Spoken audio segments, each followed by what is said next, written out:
Hey guys, Jamie here. Today we're doing something a little different. This is a special project that I decided to participate in on a women's group that I'm in, and decided that it might be cool to share it with you guys.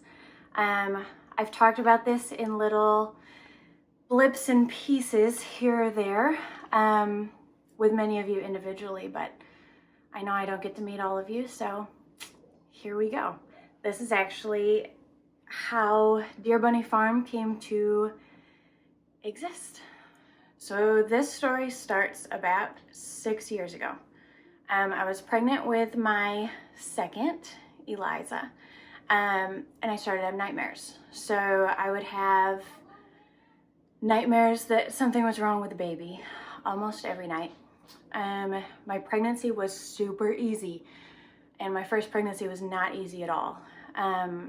So for some reason that made me really nervous. And I just felt like something was wrong. The doctors kept telling me that everything was fine, but I couldn't shake that feeling that she was going to be born and something wasn't going to be right. When she was born, it was the easiest delivery out of all three by far. It was fast, it was simple, it was uncomplicated. She came out beautiful and perfect, and I just felt like she wasn't my kid. It's really hard to even describe that, but it just felt different. I guess she felt like a stranger. Fast forward to her 6-week checkup, I think it was, and the doctor spent a little too much time checking her heartbeat. We found out that she had a murmur that her pediatrician was concerned about. And to me, that was like, that's what's wrong. Combined with the issues that I was having throughout the pregnancy and the nightmares and just kind of being paranoid through the whole thing and feeling like something was off, it felt like this was confirming my fears that something was wrong with her. And so I started staying up all night and just watching her, imagining her face turning blue. Oh, now I'm gonna cry. Okay, give me a second. Yeah, no problem.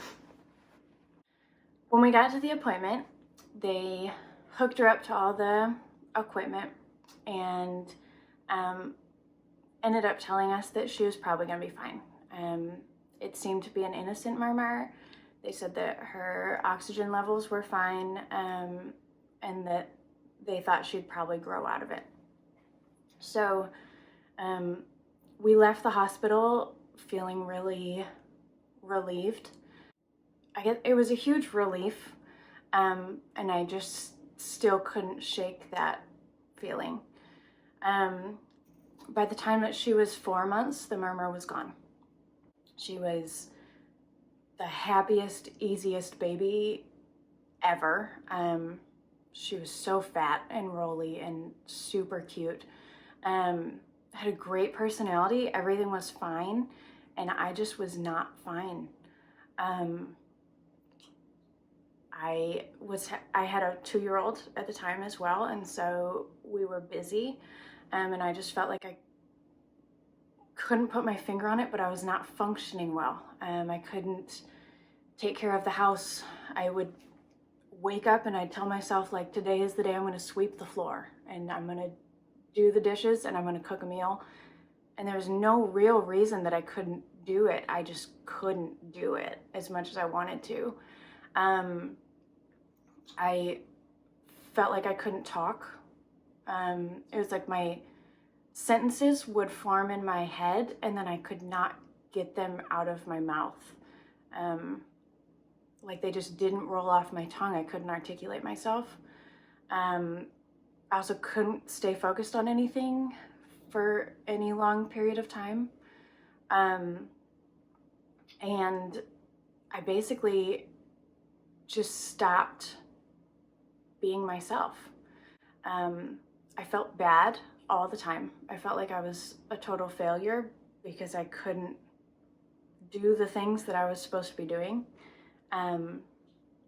Being a stay-at-home mom was something that I had dreamed about being forever. Ever since I was a little girl. It was all I wanted to do. And now I was in this situation where I was a stay-at-home mom, and I had a house and a husband, and we had our dog and two beautiful, healthy, happy kids. And I was just failing all of them because I couldn't sweep the floor. I did not take a break between kids. So I had Evie, and then I breastfed her, and then before I was done breastfeeding her, I was pregnant with Eliza, and then I breastfed her. And so I think a lot of it was I was completely worn down. My body was worn down. My hormones were all out of whack. And I started to think about, I would just find myself thinking about just leaving. Not because I didn't want to be around my kids at all, but because I felt like everybody would be better off if I just left. At some point, my mom and sister scheduled me a hair appointment because I really needed to get my hair cut. We went kind of on a whim to go get a hair trim, and I think Eliza was probably about 6 months old at the time. We got there, and I realized that I had not brushed my hair. I couldn't remember when the last time I brushed my hair was. I would take a shower and wash my hair and get out of the shower, and just the energy that it took just to wash my hair. By the time I got out of the shower and got clothes back on, I didn't have any energy to brush my hair. So we are at a hair salon, and I apologized straightforward and said, I'm sorry, I know that my hair is super tangled. I had it up in a messy bun, and honestly, probably for a few days in a row, it stayed in that messy bun. And they were horrified. They were not rude, but they were frustrated brushing my hair out. And sitting there knowing that it was my fault was horrible. I don't know why it didn't occur to me that this was an issue, like that this was not normal. I put all the blame on myself, and I did consider that I was depressed, but I was breastfeeding, and I was like, well, I'm not gonna go on medication while I'm breastfeeding, and so I just need to suck it up, right? And that hair appointment really opened my eyes to, like, I have to do something different, because that's pathetic. It's sad. Like, I'm ashamed. I don't ever want to be in a situation where I have to be embarrassed for myself, and that was embarrassing. Around the same time that that had happened and that those things were going on, we ended up buying our second home. We just really needed more space. We went from a city house with 2 bedrooms we found our house where we currently are.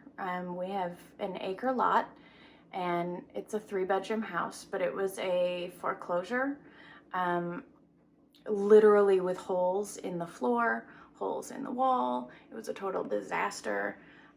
We had to do a lot of work to even get the bank to loan us the money because it wasn't livable for us here. But we got it done, and we moved into this house when Eliza was 9 months old. Around that time, when we moved into this house, Eliza slept through the night for the first time. And I do think that that was a contributing factor too. I actually was able to sleep through the night once in a while. And we had space. We had this yard, and we had to do home repairs. So I was forced to fix up the house. And fixing up the house really gave me some major confidence back. It was like, oh, I remember this person, right? I remember that I used to be able to do stuff. And I'm still able to do stuff. I just have to really make myself do the things. So we fixed up the house and I was like, what is next? We had been working until midnight every single night to get the house renovated. Once we were done with the bulk of it, I was like, I've got to come up with something next because I don't want to go back to just barely getting by every single day. I need to force myself to do stuff. And I started to really think about what kind of a person do I want to be? Because I'm an adult and I'm a mother, but I have to be something more than that. Being a stay-at-home mom is awesome, but for me, I lost my identity to that. I need more. We all need more than letting our roles in life define who we are. When I was thinking about what kind of a mom I wanted to be, what kind of a woman I wanted to be, obviously being raised in a spiritual household, we all think of Proverbs 31. And when you read through that passage, especially when you're struggling with depression, and when you're stuck on the couch breastfeeding a baby all day, you get to that part where it says, she does not eat of the bread of idleness. That one was just like a gut punch every time. Am I doing enough? What more can I do right now? How do I become a woman that does not eat of the bread of idleness when I am so blessed to be able to stay home with my children? That was one of the reasons that I decided I needed to do something that contributes to the household. You know, she goes out to the markets and she trades and she knows the value of her things. And that's what I wanted to build up. That's who I wanted to be. So I decided something that would force me to go outside, get some sunshine. It would make me be active, right? And it would be something that would make me into the mom I want to be, would be to get some chickens. So we picked up 4 Jersey giant hens. And I built myself a chicken coop, and it was the ugliest chicken coop you've ever seen. I taught myself to drive T-posts in and put up fencing, and we got our chickens, and they laid eggs, and the girls and I would go out and we would find the eggs, and it was so much fun. And I started thinking about, like, I can do this, right? That's not that hard. And it was getting us outside, but chickens are so easy. I quickly found that if I wanted to slip back into sitting around and being depressed, I was still going to be able to do that even with the chickens. So we got goats. I think I paid like $150. I thought I was picking up a male and a female. That's what the guy told me I was getting. Turned out so we ended up with 2 girl goats. Just to show you how little I knew about goats at the beginning. I quickly learned that I needed to learn a lot. It was super exciting. I loved it. I had something that I was excited about. There was so much to learn, and it was a challenge. And learning how to take care of them and teaching myself how to do that really gave me a lot of confidence and a lot of purpose. And I would get excited for every new thing, right? Like the first time I was going to trim hooves and building them their house. It was all things that were really exciting and fun that I could do at home. As I got more and more involved in goat husbandry, I learned that in order to take care of them really well, it's expensive. If I was gonna do this, I'm gonna do it well. I'm gonna do it as best as I possibly can. And I knew that I needed some way to make some money so that my husband wasn't just forking over his paycheck to support my weird goat habit. And that's when I came across soap making videos on YouTube. So around that same time, I found out I was pregnant with Levi, our third. And I was just like, you know what, I'm gonna keep doing what I want to do, right? I'm not gonna fall back and let this be my excuse. So I watched soap making videos and taught myself how to make soap. We had our first baby goats born on this farm a week after Levi was born. So I actually pulled those baby goats and cleaned them off, covered in their goop, while breastfeeding a newborn. And it was it was empowering. It was awesome. I realized I was able to do stuff, whatever I wanted to do. Levi was about 2.5 months old when I launched the Etsy page. So through that pregnancy, I taught myself how to make the soap. I taught myself how to deliver baby goats. I started making goat milk soap, and I found Etsy to carry my soaps. I was not at all thinking that it was going to be a business, but it just took off. It totally took off, and it became a creative outlet. I realized that I could design different things, and soap making can be so creative and so fun. Picking out scents that were meaningful to me, designing soaps that were meaningful to me, and then interacting with the customers gave me a place in society that was my own, gave me structure from day to day when my life is chaotic, and gave me purpose, something that I could do that was contributing to something and felt like it mattered. As mothers, we know that what we're doing matters, but on a day-to-day basis, it does not feel like anything we're doing matters. This business gave me something tangible that was affecting life. Gave me something I could accomplish and actually get done, because as a mom, you get the laundry done and you don't feel any accomplishment because you're going to have more laundry to do in 15 minutes. But this gave me something that I could do this, and I could see what I had just done, and I could feel proud of that, and other people liked it. It just gave me a really cool niche, something that was mine. Eventually, I worked myself up to actually contributing to bills. That was huge for me. I was able to pay the mortgage. I was able to pay to take our family to Disney World. There have been accomplishments along the way that have reminded me of how strong I am, how capable I am. All of those things that I didn't have early on. I didn't have self-worth like I do now. For all of my customers, I just want to thank you from the bottom of my heart for encouraging me, for making this business what it is. You guys have helped me to be a better mother. You've helped me to be a better wife. You've given us more experiences. You've brought us joy and stability and so many blessings, for your ongoing support while I'm on my journey to find my best life. It's been really awesome. It's been awesome to watch the business grow. It's been awesome to meet you guys, to talk to you all.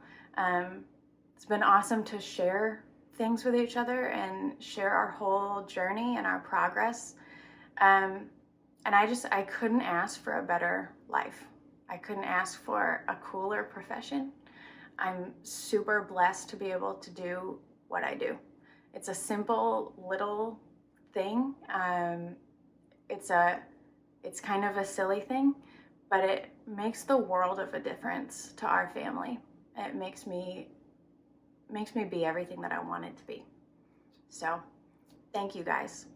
I love you all so much. I appreciate you listening to my rambling, overly dramatic at times story.